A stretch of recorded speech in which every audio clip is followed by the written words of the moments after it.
Yelo? Yan yung aming mga kuhang gulayo. Gulay.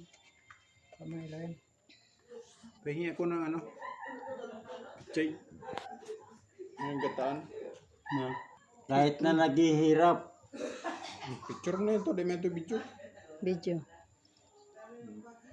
Pag nag-harvest ng gulay, masayang masaya kami. Idol. Ayan. Mayroon kaming kamuti idol. Kamuti balagon, kamuti kahoy. Ayan yung Tingnan mo, idol. Yung talong namin. Ito, talong. talong yan o kalabasa. Kalabasa. Patula. Patulog pala. Sorry. Yung okra namin na kulay pula. Oo. Ukrang pula. Ayun pula. Wala man yun sa Manila ang ganitong kulay. Pero Mas sa Shopee yan. marami ko dyan ang klase nga din yung ukra. Oo. Nung ukra na pugdol. Ayan ang talong oh. Ukra na madali magtugas. Pero yadi maganda yadi. Maganda yadi. Mabilis yan dumami. Huli ka na? 2 days lang, pwede na eh. Yan na. Baka ito plastic. Ito madali itong tumigas. Ayun o, sa siksok ko. Si Manoy, dito nakadara ng May ibang klaseng pipino oh. Orange. Hindi may ilaw.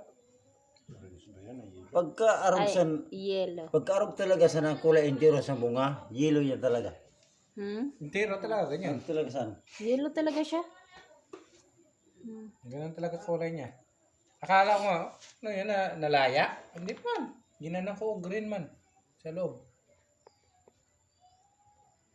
Yeah, so, dara mo yan mga pisog. Ay, order sa Shopee ni Marites. Yung order nila yung Shopee. Ang sa akin, yung green eh. Yung nani oh. Mahaba. Ibang klaseng pipino. Mga bilog.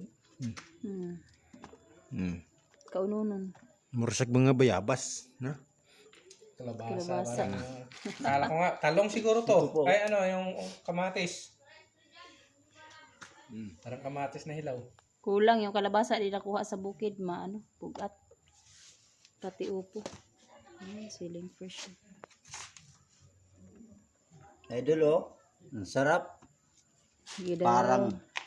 Parang ice kid eh. Sus. Di man palakiin. Sarap. Sarap. Siram sana. Gano'n ako magkilaw. Makain daw siya ng sili. Magkilaw. Pag may tinatanay, may inaani. Ayun. Kaso yung aming sitaw ay kinain ng Ng tanga. Tanga. Mga